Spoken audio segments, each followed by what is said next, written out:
The night was supposed to be just another glamorous escape, the kind of night where cameras flash, champagne flows, and Can Yaman's presence turns every head in the room. It was early September in Rome, and the city was glowing under its golden lights.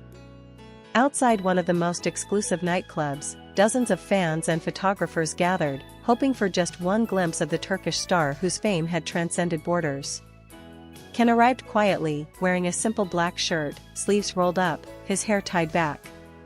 But even in simplicity, he carried that aura, the magnetic energy that made silence fall the moment he entered a room. He smiled briefly at the flashes, nodded politely, and stepped inside. It was just another night, or so everyone thought. Inside, music pulsed through the dark corners of the club. Friends, producers, and a few familiar faces from the Italian entertainment scene were there. For once, Can seemed relaxed. He had been working non-stop for months, filming, traveling, interviews, sponsorships, everything that came with being one of the most recognized actors in Europe. That night, he wanted to disappear into the rhythm for a few hours, no cameras, no judgment, no pressure. But fate had other plans. At around 2:17 a.m., witnesses say they heard raised voices near the VIP section. What started as a heated argument between two men quickly escalated into chaos. It all happened so fast, one bartender later recalled. One moment everyone was laughing, and the next, there was shouting, broken glass, and panic. In the center of it, was Can Yaman. No one knows who threw the first punch. Some say the man approached Can with insults, something about jealousy, about fame, about arrogance. Others claim it was a misunderstanding, that Can was simply trying to calm things down.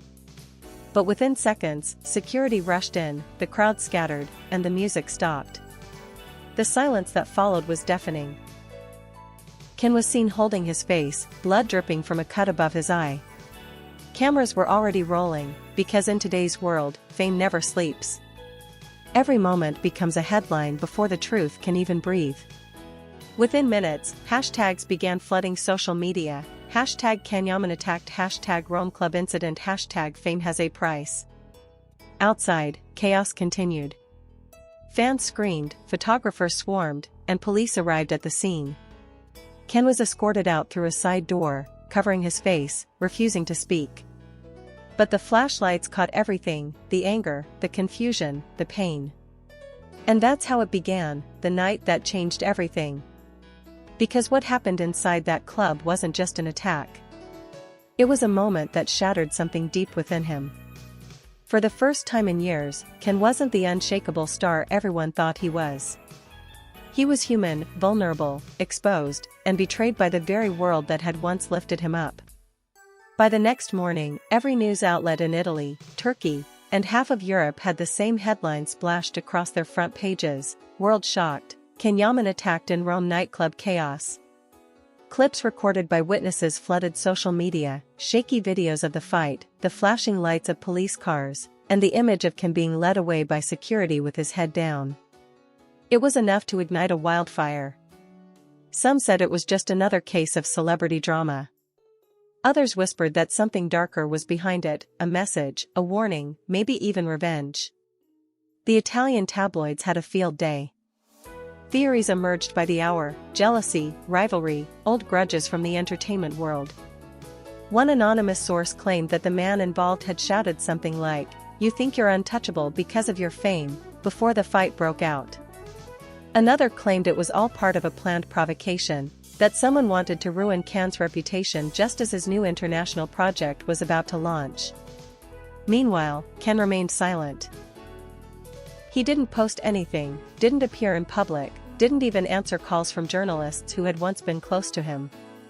For someone who had built an image of strength, confidence, and passion, his silence was louder than any statement. His closest circle, his manager, his assistant, his publicist, tried to contain the fire. They said it was a private matter and asked for respect and privacy. But the internet doesn't wait. Fans wanted answers, and enemies wanted chaos. Some fans defended him fiercely. "He's a victim," they wrote. "He didn't deserve this." Others weren't so kind. Maybe fame finally got to his head, some commented. He's changed. He's not the same humble Can anymore. But behind closed doors, things were worse than anyone imagined. The cut above his eye wasn't serious, but the emotional wound ran deeper. Friends who visited him later said he looked different. His usual fire, that spark in his eyes, it was dimmed. He barely spoke, sitting in silence as if replaying every second of that night. And then came the most unexpected twist. Just 48 hours after the incident, a photo surfaced online, blurry but clear enough to spark 1,000 headlines. It showed Can sitting alone in a dark car, staring blankly ahead, and next to him, on the passenger seat, was an envelope. The caption read, "Anonymous message found after the attack." According to a leaked report, inside that envelope was a short note written in Italian, "Fame protects you, until it destroys you." The internet exploded again. Was it real? Was someone threatening him? And as whispers grew louder, one name started to appear again and again, a name that Can had tried to leave in the past, Demet Özdemir. It began with a single photo, Demet Özdemir leaving a restaurant in Istanbul the next day. The press immediately connected the two events. "Demet reacts to Can's attack," the headline screamed. She didn't say a word. Just a faint, unreadable expression on her face. But that silence was enough to send fans into overdrive. Every comment section turned into a battlefield. Some blamed her, absurdly connecting her name to every rumor. Others defended her fiercely, saying she had nothing to do with it. But the truth was simpler, and sadder. Demet had found out about the attack through social media like everyone else. At first, she didn't believe it. Then came the calls, her friends in Italy, her manager, even her mother, all asking the same question, "Have you heard what happened to Can?" She wanted to call him. Her fingers hovered over his number for hours. But pride, or maybe pain, stopped her. They hadn't spoken in months. Too many words left unsaid. Too many wounds left unhealed. Meanwhile, Can's world was collapsing quietly behind the scenes.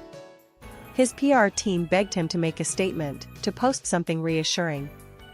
But he refused. "If I talk now," he told his assistant, "it'll only make things worse." They don't want the truth. They want a story. And that's exactly what the media gave him. A story, wild, twisted, and unstoppable. One magazine claimed the attacker was hired by a jealous rival actor. Another said it was a fan gone mad after being ignored. Theories ranged from gang threats to love triangles. Every hour brought a new exclusive. But what no one knew was that Can had started receiving messages, private ones, from an unknown number. "You've forgotten who you were. The lights won't protect you anymore. Fame isn't a shield, it's a mirror." He showed them to no one. But each message felt like a shadow following him, a reminder that fame could be both gift and curse. And just when things seemed to quiet down, a journalist uncovered something that reignited the storm. The attacker had been seen at an event months earlier, with someone from Can's inner circle. The revelation spread like wildfire. The idea that someone close to Can might have orchestrated the attack turned everything upside down. The internet demanded names, faces, and explanations. But in reality, the situation was far more personal. One of Can's oldest acquaintances, a man who had worked briefly on a past production, was identified as a friend of the attacker. That was enough for the tabloids to start weaving their narrative: betrayal, jealousy, broken trust. Can didn't deny it. He didn't confirm it either. He simply vanished deeper into silence. Those who managed to see him said he was spending hours at the stables outside Rome, the place where he usually went to find peace. He wasn't riding much, he was just there, standing beside his horse, lost in thought. People close to him said he looked haunted. "He keeps replaying that night," one friend confessed. "He's not afraid of being hurt, he's afraid of not knowing why it happened." Meanwhile, Demet was facing her own storm back home. Every interview she attended, every post she made, someone would bring up Can's name. "Are you two still in touch? Did you talk to him after the attack?" She kept her answers short. No comment. But one evening, her eyes betrayed her calm, a single tear caught by the cameras when someone asked, "Do you still care?" And then came the message that broke the silence between them. Late one night, Can received a text from an unknown number. The message was short, only 3 words, "Please, be safe." He didn't need to ask who it was from. He knew. He stared at the screen for a long time before typing back, and then deleting the message before sending it. Sometimes, silence says more than words ever could. Days turned into weeks, and slowly, the world moved on, or pretended to. The attack was still a mystery, but people were hungry for new gossip, new drama. Can returned briefly to social media with a single post, a black and white photo of the sea, captioned only with 3 words, "Still standing tall." Fans flooded the comments with love and relief. But behind that calm post was a storm no one saw. Ken had become distant, even from his team. He questioned everyone's loyalty. "How can you know who's real when everyone smiles for a camera?" he once said bitterly.